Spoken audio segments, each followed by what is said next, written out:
प्रातः क्लास चल रहा था। 3 मई 1966, दूसरे पेज की पहली लाइन में बात चल रही थी। निराकार परमपिता परमात्मा जीवात्माएं जाकर उन पर लोटी चढ़ाती है, तो जरूर वो परमपिता परमात्मा हो करके गए हैं, कुछ करके गए हैं, परंतु जानते नहीं हैं कि कुछ क्या करके गए हैं।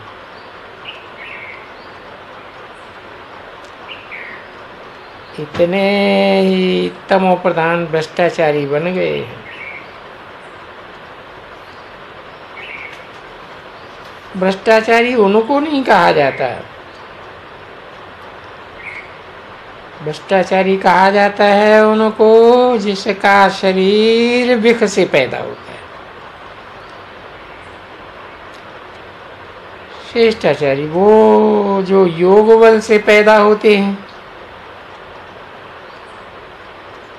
उनको श्रेष्ठाचारी कहा जाता है। गवर्नमेंट ये अर्थ नहीं जानती है।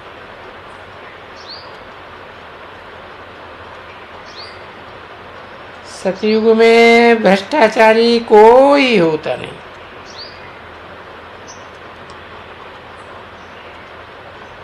फिर कलयुग में श्रेष्ठाचारी कोई होता नहीं। सतयुग में है ही निर्विकारी दुनिया।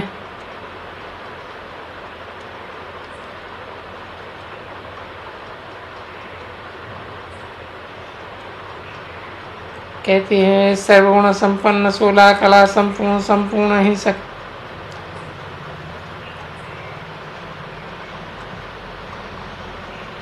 अरे वो है ही संपूर्ण निर्विकारी दुनिया, फिर विख की बात हो कैसे सकती है? तब तो कहते हैं अमृत छोड़ विख काहे को खाए। ये बात बाप बैठ समझाते हैं, बच्चे पवित्र बनो, माम एकम याद करो।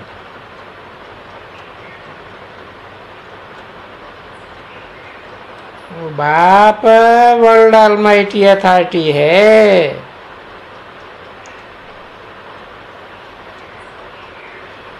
कृष्ण को ऑलमाइटी अथॉरिटी नहीं कहा जा सकता है,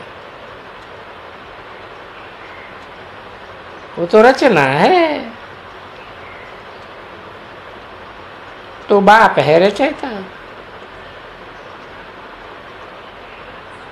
सर्वशक्तिवान सर्वपतितों को बाप ही आकर के पावन बनाते हैं। बाप से ही सदगति मिलती है।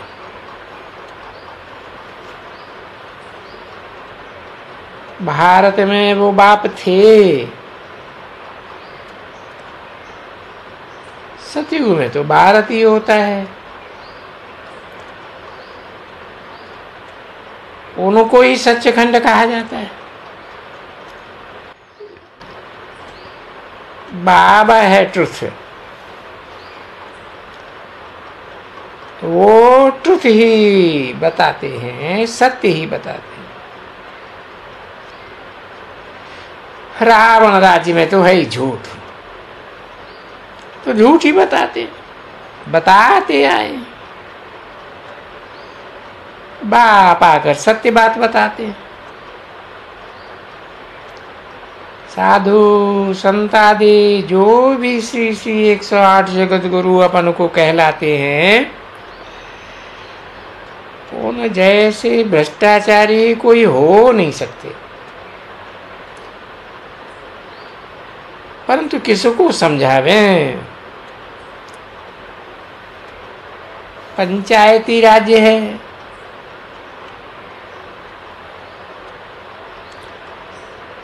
इन बातों को समझते ही नहीं है। राजाओं में फिर भी अथॉरिटी रहती थी।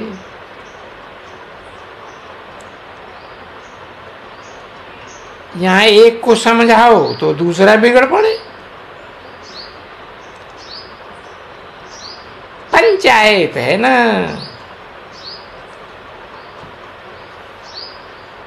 वास्तव में पंचायती राज्य भी नहीं कहा जाता।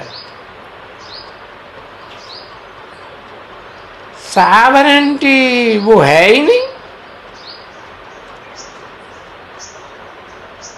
एक सिपाही भी आदमी की पाग उतार दे,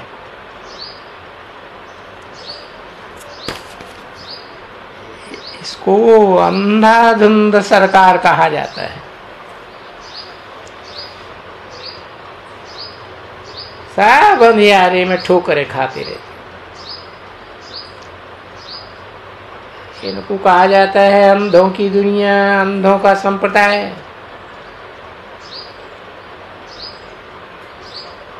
वो हैं अंधों की औलाद अंधे, और ये है सज्जे की औलाद सज्जे। बाबा ने समझाया है, यादव कौरव पांडव क्या करत भाई। ये कब की बात है, कि कोई को पता नहीं। कह देते कृष्ण द्वापर में आया, गीता सुनाई। वास्तव में है संगम की बात। कलयुग का अंत और सतयुग के आदि का संगम, जहां यूरोपवासी यादव भी हैं,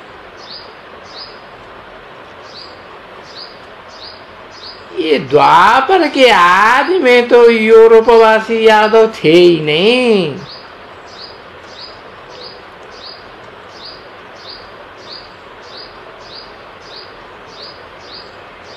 वो तो आए ही बाद में हैं।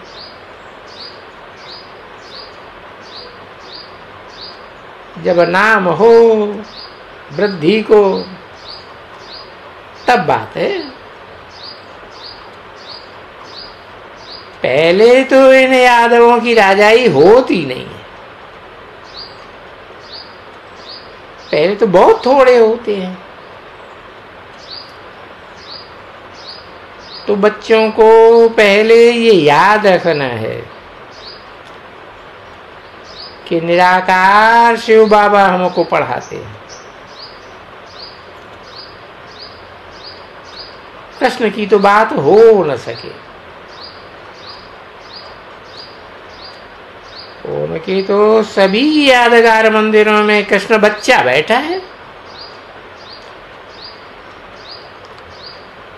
तो कृष्ण संगम पर कहां से, संगम पर फिर कहां से आ सकता है। कोई भी साधु संत आदि नहीं जानते हैं। साधुओं को निमित्त बनाया है कि भारत को श्रेष्ठाचारी बनाए लिए।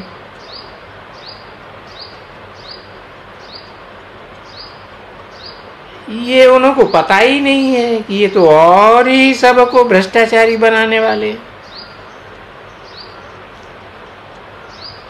यथा गवर्नमेंट तथा समाज,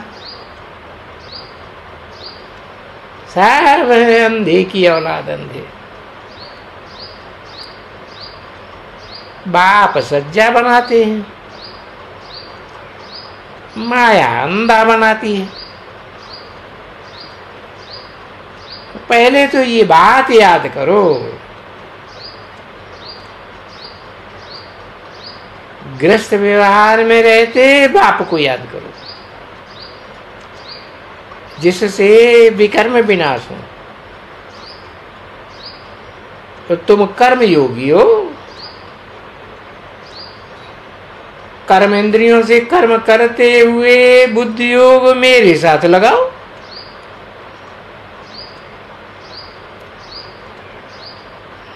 भला कर्म इंद्रियां कर्म में लगी रहे, तो सच्चे आशुक बनो माशूक के। घर बार कुछ भी छोड़ना नहीं है। गृहस्थ व्यवहार में रहते कमल फूल समान पवित्र रहो। इस बात में ही विघ्न पड़ते। तब पुकारती है, हे बाबा रक्षा करो। द्रौपदियां है ना, उनकी चीर उतारते हैं पतित होने के लिए। सतयुग में ऐसे चीर नहीं उतारते, न वहां पुकार होती है द्रौपदियों की। जब पतित से पावन होने का समय आता है तब ही बाप आते हैं। बांधेलियां ही बहुत पुकारती हैं, बाबा हमको नंगन करते हैं, अब हम क्या करें। ये तो ड्रामा में नूद है। अत्याचार सहन करने पड़े, मार खाते खाते शिव बाबा को पुकारती रहती। उसमें भी कल्याण है। बलिहारी है ऐसी मार की जो शिव बाबा को याद कराती। इन्हों के पाप का घड़ा जब भरता है तब विनाश भी शुरू होगा। दिन प्रतिदिन अत्याचार बहुत होते जाते हैं। पाप का घड़ा भरता है। ये खुश हैं, कल्प कल्प होता ही रहता है। इनको भी दोष नहीं है। पतित असुर लोग बहुत भ्रष्टाचारी होते हैं। लाचारी हालत में नगन होते हैं, कर ही क्या कर सकते हैं। कंसी, जरासिंधी, शिशुपाल नाम रखे हुए काम के आधार पर। ये है ही कंसपुरी की दुनिया। कंस काम कटारी चलाते हैं। 5 विकार ही आदि मध्यंत दुख देते हैं। और दुख की भी स्टेजेस होती है।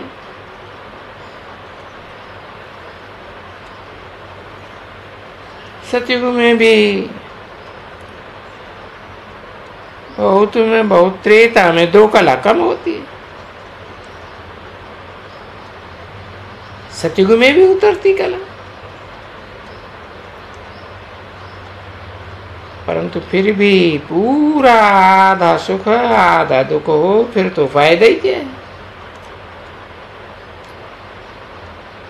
तुमको 3 हिस्सा सुख रहता है। फिर भक्ति जब तमो प्रधान होती है तो बाकी दुख शुरू होता है। 3-4 बच्चे इकट्ठे पैदा करते हैं कुतरियों मुआफिक। अब तुम डाग से गार्ड बन रहे हो। वो नेचर क्योर की हॉस्पिटल होती है, बाबा की हॉस्पिटल, शिव बाबा की यूनिवर्सिटी, जिससे तुम पुरुषार्थ करके एवर हेल्दी बनते हो। भारत ऐसा था, 150 वर्ष आयु रहती थी।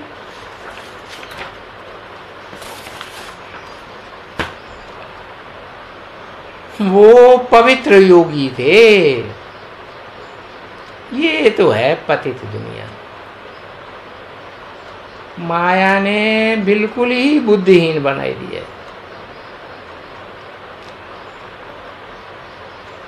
अब बाप दोबारा एवर हेल्दी वेल्दी बनाते हैं, बाकी तो सब कौड़ी मिसल बन जा रहे। किन की दबी रही धूल में किन की राजा खाए,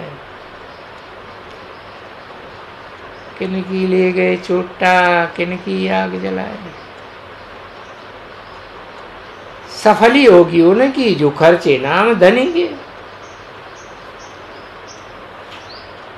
कहते हैं बाबा छोटा घर है, एक ही कमरे में रहते हैं, उसी में खाना आदि पकाते हैं। बाबा कहते हैं हर्जा नहीं, छोटे कमरे में ही तुम बड़े से बड़ी यूनिवर्सिटी हॉस्पिटल बना दो, बोर्ड लिख दो, भाई बहने आकर समझो 1 सेकंड में हेल्दी वेल्दी कैसे बन सकते हैं। हम सब परमपिता परमात्मा के बच्चे। बाप समझाते हैं तुमको 5000 वर्ष पहले वर्षा दिया था, फिर रावण ने आकर के नरक का वर्षा दिया, अभी फिर बाप आया है वर्षा दे। तो उस छोटी झोपड़ी में भी मनुष्यों को बैठ समझाओ। बाप कहते हैं मुझे याद करो, वर्षे को याद करो तो तुम विष्णुपुरी के मालिक बन जाएंगे। बेहद का बाप ही आए रास्ता बताते हैं, इस चलन से तुम राजा बनेंगे, नहीं तो ऐसी ऐसी चलन से तुम नौकर चाकर बनेंगे। जितना पढ़ेंगे लिखेंगे बनेंगे नवाब, स्वर्ग के मालिक बन जाएंगे। नहीं पढ़ेंगे तो होंगे खराब, फिर तो प्रजा में चले जाएंगे। माता पिता को फॉलो करना है। आजकल के बिकारी माँ बाप को फॉलो करने से नरकवासी बनेंगे, शादी बर्बादी। बाकी ये दान पुण्य आदि करते करते तुमने दुर्गति को पाया। तो दान पुण्य आदि करते करते करके अल्पकाल के लिए उसका सुख मिलता है, खुशी भी अल्पकाल के लिए मिलती है। बाप कहते हैं पवित्र बनो, परंतु विकारों को छोड़ते ही नहीं। विख ना मिलने से फिर क्रोध भी आ जाता है। फिर बेचारी अबलाएं मार सहन नहीं कर सकती है, तो सो भागना पड़ता है। तो ये है शरणागत। असुरों की भी शरणागत होती है। ईश्वर की शरणागत पाने से वर्षा मिलेगा। तो तुम अब राम की शरण में आए हो, उनकी सीमत पर चलने से सदा सुखी बन जाते हो।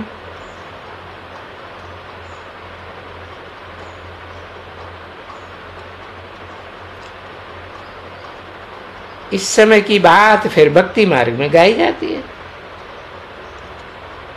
तुमने राम की शरण ली है,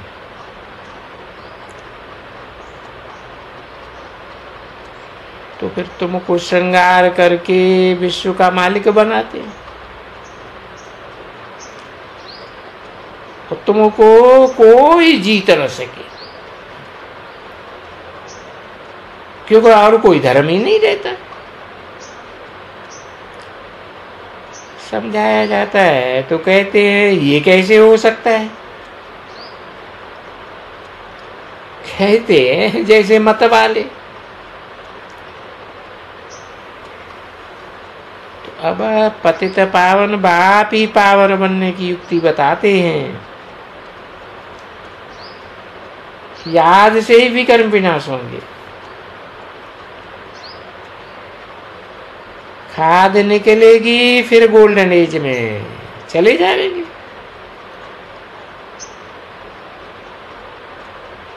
शिव बाबा की महिमा आदि, कृष्ण की महिमा को तुम जानते हो। तो बाबा ने कहा था दोनों की महिमा अलग अलग लिखो तो सिद्ध हो जावे। गीता का भगवान कौन है?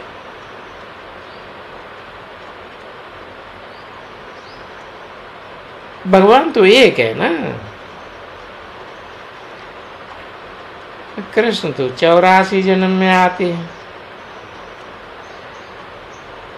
भगवान तो पुनर्जन्म रहते हैं।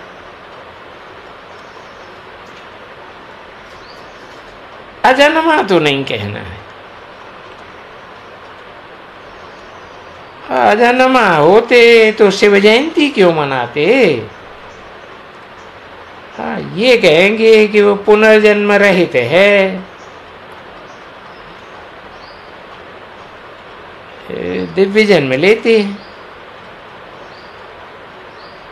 तो गीता में नाम चाहिए शिव का जो पुनर्जन्म नहीं लेते। उसके बदले नाम डाला है जो 84 पुनर्जन्म लेते। ये बहुत जरूरी बात है। ये है ईश्वरीय परिवार। सतयुग में होगा दैवी परिवार, जहां है दादा मम्मा बाबा बच्चे, बस और कोई भी संबंध नहीं है। तुम एक ही बार बाप की बनी, फिर तो ऐसी कोई बन न सके। पतितों को यहां हम रहने नहीं देवे। जो पास्ट हुआ सो फिर रिपीट हो नहीं सकता। अच्छा, माता पिता बाप दादा का मीठे मीठे सिकिल दे बच्चों प्रति याद प्यार और गुड मॉर्निंग। ओम शांति।